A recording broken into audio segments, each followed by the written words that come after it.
আমার চিন্তায় একটাই সলিউশন বেরিয়ে আসছে, এটা হচ্ছে দিদি মাননীয় মুখ্যমন্ত্রী মমতা ব্যানার্জি। দীর্ঘদিন ধরে বিজেপিতে তিনি বিক্ষুব্ধ।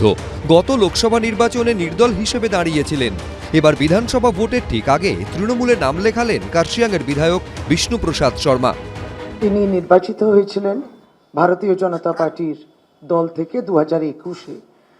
বর্তমানে তিনি কার্শিয়াংয়ের বিধায়ক শ্রী বিষ্ণুপ্রসাদ শর্মা, তিনি আজকে সর্বভারতীয় তৃণমূল কংগ্রেসে যোগদান করছেন।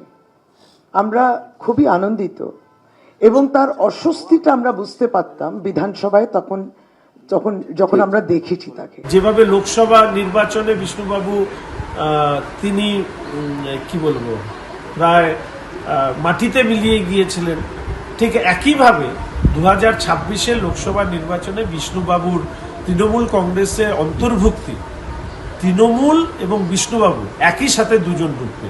কে কাকে নিয়ে ডুববে আমি বলতে পারবো না, তবে দুজনেই ডুববে এটুকু বলতে পারি। 2021 সালে বিজেপির টিকিটে কার্শিয়াংয়ের বিধায়ক হন বিষ্ণুপ্রসাদ শর্মা। তবে তারপর পৃথক গোর্খাল্যান্ড ইস্যুতে বারবার বিজেপির বিরুদ্ধেই সরব হন তিনি। পোস্টার হাতে বিধানসভায় আম্বেদকরের মূর্তির সামনে অবস্থানেও বসেন। 2024-এর লোকসভা ভোটে বিজেপি রাজু বিস্তকে দার্জিলিং কেন্দ্রে প্রার্থী ঘোষণা করার পর চরম বিদ্রোহী হয়ে ওঠেন বিষ্ণুপ্রসাদ শর্মা। নির্দল হিসাবে লোকসভা ভোটে দাঁড়ান, যদিও শেষমেশ বিজেপি প্রার্থীর কাছে হেরে যান তিনি। 7 ফেব্রুয়ারি বিধানসভা অধিবেশনের শেষ দিনেও বিজেপিকে তীব্র আক্রমণ শানান বিষ্ণুপ্রসাদ। জুমলা পলিটিক্সের উপরে আমি আর বিশ্বাস করি। বিজেপি জুমলা পলিটিক্স করে, জুমলা পলিটিক্স করে। ম্যানিফেস্টোতে কি লিখেছিল, কি করবে। এর সপ্তাহ দুয়েকের মধ্যেই তৃণমূলে যোগ দিলেন বিষ্ণুপ্রসাদ শর্মা। যে জনগণ কার্শিয়াং থেকে আমাকে জিত করে এখানে পাঠিয়েছিলেন, আপনারা যে রাজনৈতিক চিহ্নে আমাকে ভোট দিয়েছিলেন, আমি আপনাদের সম্মান আজকে অবধি রাখলাম। জনগণ খারাপ পাবেন না। আজকে আমি তৃণমূল কংগ্রেস পার্টিতে ঢুকেছি। আমরা সম্পূর্ণ পাহাড়ের, আমরা দার্জিলিং হিলস, কালিম্পং হিলসের তরফ থেকে ওনাকে স্বাগত জানাচ্ছি, ওনাকে শুভেচ্ছা জানাচ্ছি। আমাদের টিএমসি অল ইন্ডিয়া তৃণমূল কংগ্রেসের একটা, উনি one of the family member হয়ে গেলেন, আমরা একটা পরিবার। তবে বিষ্ণুপ্রসাদ শর্মা বারবার আলাদা গোর্খাল্যান্ডের দাবিতে সরব হয়েছেন। অন্যদিকে তৃণমূল এই দাবির বিরোধী।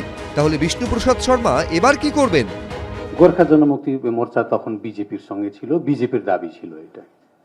আমাদেরকে স্বপ্ন দেখাইছে, ওই স্বপ্নের উপরে বিজেপির যে ম্যানিফেস্টো, আমি ম্যানিফেস্টোর উপরে বলেছি কালকে আমি রাজনীতি করব। তৃণমূল কংগ্রেস যে ম্যানিফেস্টো বের করবে সেই ম্যানিফেস্টোর উপরে আমি রাজনীতি করব। ওটা তো বিজেপির সাবজেক্ট ছিল। তো খুব জানবার আগ্রহ থাকবে যে তৃণমূল কংগ্রেস ওনাকে কি কি প্রতিশ্রুতি দিয়ে দলে যোগ দিয়েছে। সামনেই বিধানসভা ভোট। কার্শিয়াং কেন্দ্রে কি বিষ্ণুপ্রসাদ শর্মাকে প্রার্থী করবে তৃণমূল?